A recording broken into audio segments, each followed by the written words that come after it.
क्या आप जानते हैं कि इनकम टैक्स बिल 2025 में आपकी जेब पर क्या असर पड़ने वाला है? नए बदलाव, टैक्स स्लैब्स और छूट की नई शर्तें, सब कुछ बदल रहा है। चाहे आप नौकरी पेशा हो, व्यापारी हो या निवेशक हो, यह वीडियो आपके लिए बेहद जरूरी है। तो चलिए आसान भाषा में समझते हैं इनकम टैक्स बिल 2025 का पूरा सच। इनकम टैक्स बिल 2025 ये प्रभावी कब से होना है? ये 2025 से प्रभावी नहीं होगा, ये अगले साल से प्रभावी होगा। लेकिन ये नाम है इनकम टैक्स, क्योंकि ये इस साल लाया गया है। तो इनकम टैक्स बिल 2025। तो चलिए देखते हैं इसके प्रावधानों को। नया बिल क्यों लाया गया है, ये क्यों लाया गया है, ये सबसे पहले डिस्कस करते हैं। पुराना कानून जो है वो 1961 इनकम टैक्स एक्ट कब का था? इनकम टैक्स एक्ट 1961 के अधीन अभी कार्य होता था। जो भी इनकम टैक्स से संबंधित लेन देन होते थे वो इसी टैक्स के अधीन रेगुलेट किए जाते थे। कोई अगर इनकम टैक्स दे रहा है तो इसी के अधीन दे रहा है, कोई नहीं दे रहा है तो उसके ऊपर कार्रवाई भी इसी टैक्स के एक्ट के अंतर्गत की जाती थी।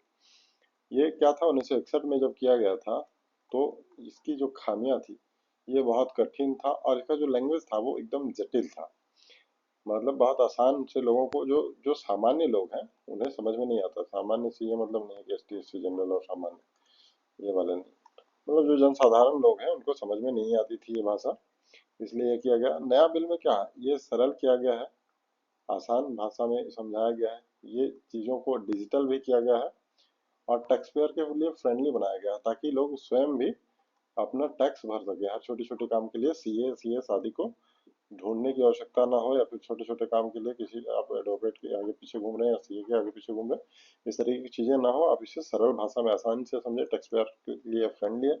और साथ ही साथ चीजें जो है वो डिजिटलाइज्ड होंगी, ताकि आप आसानी से घर बैठे भी चीजों को कर सकते हैं। लागू कब से होगा, ये सबसे बड़ी बात है। तो 1 अप्रैल 2026 से ये लागू होना है। 1 अप्रैल 2026 से ये लागू होगा, ये अभी लागू नहीं होगा। ये 1961 का बिल था, ये रिप्लेस हो जाएगा। और 2025 का जो बिल है ये एक्ट का रूप धारण कर लिया था। ये बिल है, ये भी एक्ट का रूप धारण करेगा और 2026 से ये नया नियम प्रभावी होगा। क्या टैक्स रेट बदला है? टैक्स का जो रेट है, इस स्लैब और रेट की बात करते हैं, ये बदला है। इसमें कोई बदलाव नहीं हुआ है। कोई स्लैब जो था वो वही रहेगा, ये नहीं बदलेगा। पुरानी दरें लागू रहेंगी। 10%, 20%, 30%, जो भी टैक्सेशन का स्लैब था वो इसी रूप से अभी जारी रहेगा। बदलाव केवल क्या है, प्रक्रिया में। जो प्रोसेस था ये बदला है। ये रेट नहीं बदला है, रेट पहले जैसा था वैसा ही आज भी है।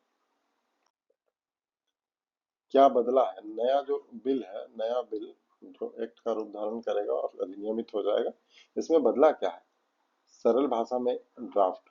इसको जो है ड्राफ्ट कैसे किया गया, ये सिंपल लैंग्वेज में किया गया, ताकि जो जनसामान्य लोग हैं, हमारे आपके जैसे आम आदमी हैं, वो लोग इसे समझें। क्योंकि टैक्स पेयर, यहाँ पे टैक्स पेयर जो है वो आम आदमी ही है। ऐसा तो नहीं है कि डॉक्टर, इंजीनियर, वकील या फिर और भी ऐसे जो पेशेवर लोग हैं वही टैक्स देते हैं। जटिल जटिल चीज़ों को जो लोग समझते हैं, जैसे कि कोई पीएचडी किया हुआ इंसान ही टैक्स नहीं देता है, या फिर ऐसा नहीं है जो कि इकोनॉमिक्स में मास्टर्स करके रखा हुआ है वो समझ में आता है उन्हें टैक्स देना है। टैक्स किसको देना है? आम आदमी को। हो सकता है आप ठेला चलाते हो सकता है आप रिक्शा चलाते हो, टैक्स के दायरे में आ जाते हैं, तो आपको टैक्स देना है। तो टैक्सेशन किसके लिए है? सब जनता के लिए, सभी लोगों के लिए, जहाँ पर लोग पढ़े लिखे भी हैं, अशिक्षित भी हैं, थोड़े पढ़े लिखे भी हैं, पढ़े लिखे हैं, और जटिल जो भाषा थी वो नहीं समझ पाते हैं सभी लोग। तो टैक्स फाइलिंग का जो प्रोसेस है उसको और भी सिंपल बनाया गया है इस बिल के माध्यम से। इन्फोर्समेंट की जो ये है उसे, नीति को और भी आसान और सरल कह सकते हैं आप, इसे सरल बनाने का प्रयास किया गया। टैक्स विभाग को डेटा एक्सेस की स्थिति। अब हाँ, एक चीज ये है, ये आपके लिए शायद हो सकता है चिंताजनक विषय भी हो, क्योंकि टैक्स डिपार्टमेंट जो है, जो आईटी डिपार्टमेंट जिसे हम कहते हैं, इनकम टैक्स डिपार्टमेंट, ये अब आपके डाटा को एक्सेस करेगा। एक्सेस करने का मतलब है आपके डाटा पर निगरानी रखेगा, नजर रखेगा। अगली स्लाइड में हम देखते हैं कि डाटा एक्सेस का पावर जो है वो क्या है। ये पावर किसको मिला है? ये पावर मिल गया है आईटी डिपार्टमेंट को। आईटी डिपार्टमेंट मतलब इनकम टैक्स डिपार्टमेंट है, इंफॉर्मेशन टेक्नोलॉजी डिपार्टमेंट नहीं है। ये क्या मिलेगा? मोबाइल, आपका ईमेल, आपका व्हाट्सएप, सोशल मीडिया जैसे कि इंस्टाग्राम या फिर जो भी है आपके पास, टेलीग्राम, जो भी इस तरीके का जो भी आपके पास सोशल मीडिया है। सोशल मीडिया क्यों? क्योंकि ये आपके लिए आज के समय में बहुत बड़ा रोल निभाते हैं।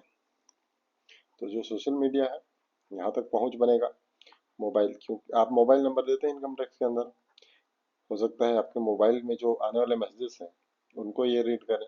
आप ईमेल आईडी देते हैं, ईमेल आईडी को एक्सेस करें। व्हाट्सएप में आप क्या बात कर रहे हैं, किससे कैश लेन देन की बात कर रहे हैं, ये सब भी आप ले सकते हैं। तो ये थोड़ा सा चिंताजनक विषय जरूर है। हालांकि ये चीजें जब कोई ये करे, केस बने, तो ये शायद सुप्रीम कोर्ट तक भी ये मैटर जा सकता है और इन चीजों का जो एक्सेस है उसे हटाया जा सकता है कि हर किसी का आप एक्सेस नहीं ले सकते। सर्च सर्वे के दौरान डेटा जब्त किया जा सकता है। जैसे मोबाइल है आपका, इसका डाटा सर्च या सर्वे के दौरान, सर्वे किसे करते हैं? जब जब आईटी वाले आते हैं और आपके घर में छानबीन करते हैं, तो यही एक रूप सर्च होता है, एक सर्वे होता है। सर्च सर्वे पहले होता है, उसके बाद ये सर्च का प्रोसेस होता है। प्राइवेसी में खतरा है, तो इस खतरा को आप ऐसे देख सकते हैं। इसके दो चीजें, फायदा और खतरा, दोनों चीजें। खतरा को हम अभी डिस्कस कर चुके हैं, फायदा को देखते हैं कुछ। अगर फायदा भी होगा तो इसमें टैक्स सिस्टम जो है वो सरल हो जाएगा। ये क्या होगा? आपका फायदा होगा, फायदा। और पारदर्शी होगा, ये भी आपका फायदा होगा, क्योंकि ये ट्रांसपेरेंट हो जाएगा। ट्रांसपेरेंट, ये ट्रांसपेरेंट होगा तो फायदा।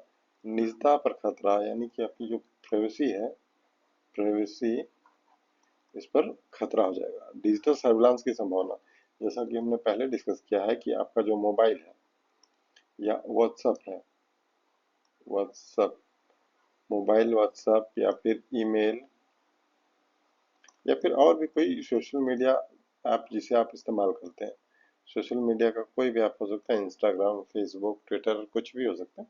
इन सभी चीज़ों को जब ये लोग एक्सेस अगर करें तो ये डिजिटल सर्विलांस के दायरे में आप आ रहे हैं। आप अपनी प्राइवेसी को खो दे रहे हैं इस स्थिति में, और आप यहाँ चाह कर भी कुछ नहीं कर पाएंगे। तो एक खतरा है आपके ऊपर। आपके लिए क्या मायने रखता है ये देखते हैं। इस शीर्षक के अंदर हम देखेंगे कि आप लोग घबराना नहीं है। क्यों घबराना नहीं है?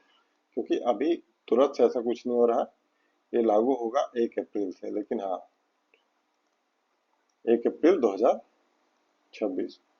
लेकिन ऐसा नहीं है कि अभी 1 अप्रैल से लागू होगा इससे नहीं घबराना है, क्योंकि 1 अप्रैल के बाद अगर घबराना पड़े तो उससे अच्छा है कि पहले ही घबरा लो। टैक्स स्लैब जो है वही रहेगा। अगर आप स्लैब को लेके घबरा रहे हैं तो आपको घबराने की आवश्यकता नहीं है। ये आपका अगर प्राइवेसी कंसर्न है तो आप घबरा सकते हैं, इसके लिए आप स्वतंत्र हैं। डिजिटल सुरक्षा बनाए रखें। हाँ, डिजिटल सुरक्षा जैसे मोबाइल है, मोबाइल है, उससे वित्तीय लेन देन जो भी होते हैं इनको अपनी सीमा के अंदर रखिए, सुरक्षित रखिए। अब इतना आपने समझा कि ये डिजिटल होने जा रहा है। आज भी डिजिटल है, लेकिन डिजिटल जो चीजें हैं वो बढ़ने जा रही है। इसका ड्राफ्ट जो है वो सरल भाषा में किया गया है, ये चीजें हैं। दूसरा है कि आपके मोबाइल आदि जो डाटा है इस पर थोड़ा सा संकट जरूर देखने को मिल रहा है। तो इन सभी चीजों को, सभी पक्षों को देखते हुए आपको क्या लगता है कि ये बदलाव सही है? अगर आपको सही लगता है तो कमेंट करके बताइए, और सही नहीं भी लगता है, अगर गलत लगता है तो भी आप हमें कमेंट करके बताइए। आप क्या, आपको भी लगता है कि जो प्राइवेसी है ये खतरे में है, यानी कि आपका निजता जो है वो खतरे में है? निजता किस केस में? कि मोबाइल फोन है, इस पर निगरानी रखी जाएगी, व्हाट्सएप पर निगरानी रखी जाएगी, या फिर आपके जितने भी सोशल मीडिया है, वो फेसबुक, ट्विटर, फलाना ढिमकाना जितने भी है, सबके ऊपर अगर आईटी डिपार्टमेंट नजर रखेगा तो क्या आपकी जो निजता है यानी कि प्राइवेसी है उस पर खतरा है? और अगर है तो आप इसे कैसे देखते हैं? कमेंट पर अपनी राय जरूर दें, ताकि हम और आप इस पर आगे भी चर्चा कर सकें कि ये क्यों हो रहा है और इसे रोकने की आवश्यकता है या ये बदलाव बिल्कुल सही है। आपने यहाँ तक वीडियो देखा है उसके लिए आपका बहुत बहुत धन्यवाद। इस वीडियो को देखने के लिए आपको वीडियो पसंद आया हो तो इसे लाइक कीजिए, और पसंद नहीं भी आया हो तो चैनल को सब्सक्राइब कीजिए, अगली वीडियो आपको पसंद आएगी। और हमारे प्लेलिस्ट में फाइनेंस से रिलेटेड बहुत सारे वीडियोस हैं, आप उसे देख सकते हैं जाकर। अगली जो वीडियो है वो हम बनाएंगे 12 लाख तक का जो आपका इनकम है वो टैक्स फ्री होगा, लेकिन ये कैसे होगा, इसके क्या कंडीशंस हैं, इस पर हम डिस्कस करेंगे। इसके कंडीशंस को देखेंगे। 12 लाख इनकम टैक्स फ्री, ये अगली टॉपिक होगा हमारा, अगला टॉपिक होगा वीडियो का। और इसके सारे जो टर्म्स एंड कंडीशंस हैं उसे हम देखेंगे। तो आज के लिए इतना ही, धन्यवाद, मिलते हैं अगली वीडियो में। तब तक के लिए अपना ख्याल रखिए, सुरक्षित रहिए।